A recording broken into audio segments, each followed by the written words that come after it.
Hi, this is Jet here at Kippers. With spring right around the corner, I'm going to teach you 4 little things that's going to get your tractor running right.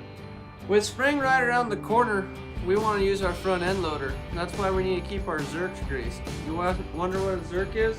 ZERK's this thing right here. This is what's going to keep the flow of your hydraulics moving back and forth in the shaft.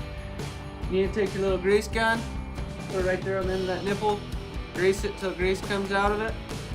Bam, you're ready to go. In springtime, there's going to be a lot of pollen in there. That's why we want to make sure our air filter is running right, so we're keeping our tractor all healthy and running clean.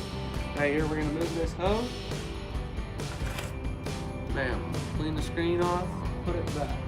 So once you get your air filter picked up and out of your tractor, you want to take the clean rag, wipe it down, and then put it right back. So we've been wanting to use the hydraulics on our tractor for the loader. We want to make sure it's running right.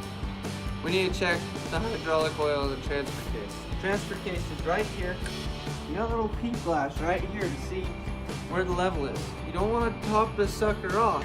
You just want to make sure that your glass is full down there so you have enough hydraulic oil to run your filters. If you have a tractor in a warranty with us and you want to just top it off a little bit, come by and see me and I'll get you some Permatran hydraulic oil. In all of our Massey Ferguson tractors, we remind you to check your air pressure in your tires to whatever regulated amount is needed for that tire, so you don't accidentally ruin the rim or the tire of your tractor. If you're needing your tractor to get serviced so you can go straight to work with it, give us a call and we'll make sure you get serviced and ready to rock and roll.